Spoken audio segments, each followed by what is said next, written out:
Last month, we saw Democrats deliver a coast-to-coast wipeout of Donald Trump and every MAGA Republican that thought that they could stand in the way of a blue wave that was inevitable. And tonight in Tennessee, we are seeing a similar historic result, a huge, huge blow to Donald Trump, striking fear into the heart of every Republican in Congress and making our petulant child president lose his mind on Truth Social. We are going to get into the result that has Donald Trump losing his mind. But before we do, if I could quickly ask you to leave a like on this video, and if you haven't already and you enjoy our channel, to hit that subscribe button because it goes a long way in supporting our work. Now, before we get into the result out of Tennessee that has Donald Trump posting and has every Republican fearing for their political future, I want to start with the stakes of this race tonight that were broken down by CNN's Harry Enton because they tell the story that has Trump so scared.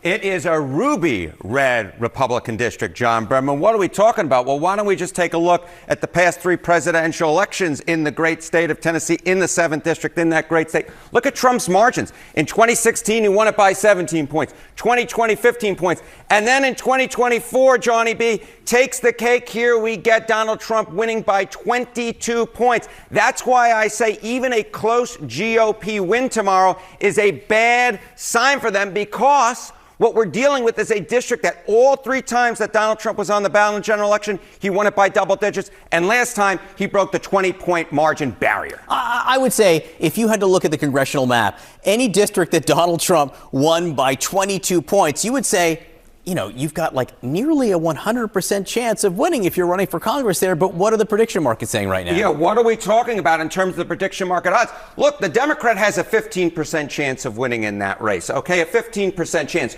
which ain't nothing in a district that Donald Trump won by 22 points. But here I think is the key nugget on this side of the ledger, and that is a GOP win by under 10 points. There's a 68% chance of that. So there is a more than 2/3 chance that the Republican candidate, yes, they win, but they win by a significantly lower margin than Donald Trump. We're talking about double digits, smaller. We're talking about a huge shift to the left. We're talking about, when you add these two together, we're talking about a more than 80% chance that there is a clear double-digit shift to the left, and a 15% chance the Democrat actually wins in a district that Donald Trump won by 22 points. That just shows you how bad the environment is for Republicans right now, that the Democrat has any sort of a chance in this district. Talk to me about what the special election has been showing so far. Yeah, okay, so you see this and you say, okay, this might just be a one-off in Tennessee. It's a December special election. But get this, 2025 House special elections. Dems outran Kamala Harris. We've had 5 so far.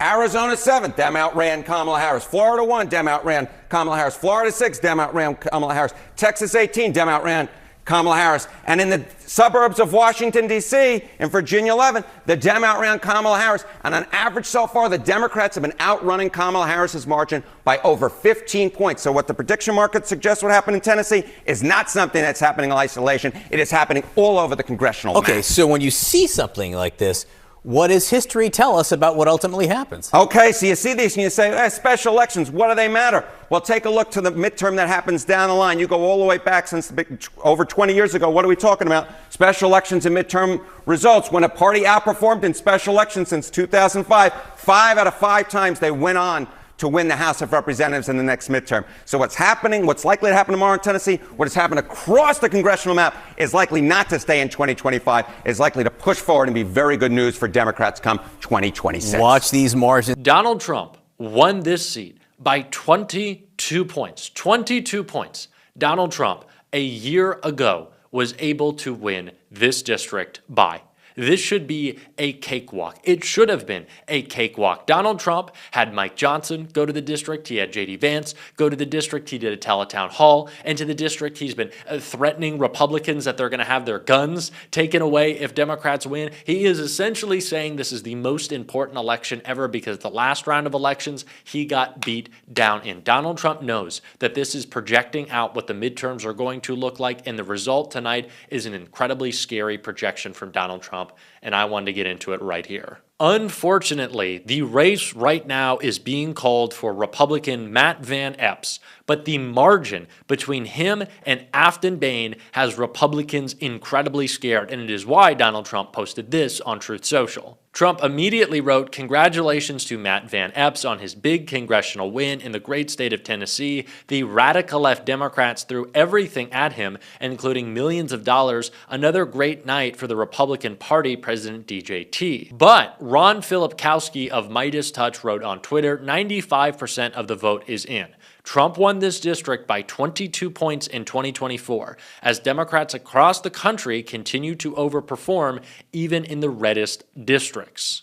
A single-digit victory for a Republican district that Donald Trump won by 22 points is an insane shift that spells disaster for the midterms. It is incredibly disappointing that a candidate like Afton Bain, an incredible progressive candidate, was not able to make it across the finish line. But the fact that it was this close and a progressive ran this close to victory is incredible. Not because it is shocking that a progressive was able to do so, but this shows that we need more progressive candidates running on the issues of affordability, unafraid to stand up to corporate interest. That is what Afton Bain was. And if this is the result that we are getting in one of the reddest districts out there, then the midterms look disastrous for Donald Trump. And it is not just because we already have districts like these across the country, where a 12, 15, 16 point swing, a 17, 18 maybe point swing tonight would mean a wipeout for Republicans, but because this district is a part of their plan. Let me explain. The gerrymandering that we are seeing done by Republicans is reliant on a belief that they can win semi-close races, that these Texas districts that they are drawing up that are going to be a Trump plus 12 or a Trump plus 15, that MAGA can still hold on. And a normal year, they would be able to. But these districts are going from, having 30 Trump plus 50 districts to having 25 Trump plus 20 and maybe 5 Trump plus 15 or 10. And if we are seeing swings right now, if we are seeing massive swings right now to the tune of almost 20 points from 2024 to 2025, with it only going downhill for Donald Trump, because things aren't going to get better, this means a disastrous outcome for Trump and Republicans in the midterms. This spells disaster. If these are the type of shifts that we are seeing, then not only is Donald Trump going to get wiped out in his redistrict, his gerrymandering, mind you, his gerrymandering can't save him. Think about this. The seats that Republicans are drawing right now to try to have tight but manageable Republican victories are no longer tight and manageable. They are going to be seats that are flipped blue. Republicans, in their effort to gerrymander Texas, might have just given us more seats because it was going to be impossible to win a seat that Donald Trump won by 45 points in 2024. Would be impossible mathematically. But those seats that are 20 points, 18 points in certain areas, those are now winnable. And those are the seats that Republicans are drawing. They are just shooting themselves in the foot over and over and over and over and over and over again to the tune of what? 40, 50, 60, 70 seats we might be able to flip, and we're not even thinking about the Senate yet. If this result colors what the midterms will look like, Donald Trump is done. He is already a lame duck president, and Republicans in the House right now are seeing this result and they're going, oh shit. Oh no, do I really want to be embarrassed? Do I really want to be embarrassed with a loss? Maybe I should just resign. Maybe I don't want to be a part of Donald Trump's pedophile protection racket. Maybe I don't want to have to defend Pete Hegseth. Maybe I don't want to be a part of an investigation into Pam Bondi. Maybe I just call it quits now and I don't suffer an election loss come November next year.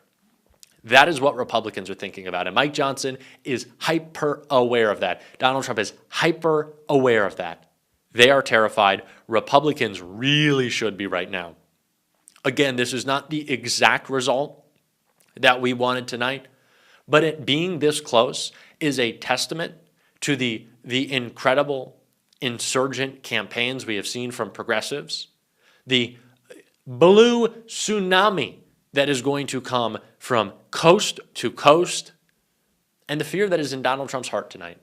Donald Trump said that Democrats threw everything at this race. Donald Trump threw everything at this race. He was posting constantly. He sent all his little goons. He called in his favor, millions of dollars for a Trump plus 22 race. They only have so much money to spend. They only have so much manpower come the midterms. How are they going to divvy it up? Some Republicans are just going to be out to pasture. They're just going to sacrifice them. We should end tonight. It is not the result we wanted, but end it with one of these. A smile. Things are bad for Donald Trump. They are. And they are only going to continue to get worse. Epstein's not going away. The terrible economy that Donald Trump has created, it's not going away. God, I wish it would. People aren't going to forget, though. And of course, his latest scandal with his war criminal buddy Pete Hegseth is also not going away. It's taking a step back from this, Nicole. I don't understand why we're going to war with Venezuela. And I'm not sure the administration has even bothered to try to come up with anything even internally coherent in terms of explaining why Trump has proclaimed that we are at war with Venezuela. My sense is that they wanted to use the Alien Enemies Act to illegally arrest and deport people from this country that actually weren't subject to deportation. They decided the Alien Enemies Act was a way to do that. They then realized the Alien Enemies Act required a war, so then they declared a war. Then they needed a reason for the war, so then they reverse engineered some sort of reason for the war. Ostensibly right now, the reason for the war is to stop drug trafficking into the United States. Today, the man convicted of the largest volume of drug trafficking in the history of the United States was just freed from prison by Donald Trump, the former president of Honduras. So clearly, if that's the area of focus, that isn't the justification for this war. So what are we doing there in the first place? Why are we blowing out of the water and killing people in boats with outboard motors, some of which aren't even pointed towards the United States, let alone verified to have drugs on them, let alone even if they were coming to the United States and they had the capacity to reach the United States and they were filled with drugs, why isn't it possible to just interdict them the way that we do with the Coast Guard, where you go and take the drugs and then put those people on trial and investigate and then follow the drugs to their source of origin and then take care of it there? None of this makes any sense. It feels like they bumbled themselves into a profoundly incoherent and illegal situation in which they decided the one true benefit they were getting out of all of it is that they were getting video game style visuals to play on Fox News and put on TikTok. And they liked that. So now they have put this admiral, the commander of Southern Command, every senior officer in that command, and all of the servicemen and women who serve there in the position of potentially being held liable for murder. Donald Trump is thoroughly screwed. Capital thoroughly. And we are going to continue to call it out. All of his criminality, all of his corruption, and make sure we see huge wins in November. And if you want to support that, as always, you can hit that subscribe button, leave a like on this video. If you stuck around to the end, drop a blue heart in the comments. Keep on fighting, y'all. Don't let them silence you. And until next time, I'll see you soon.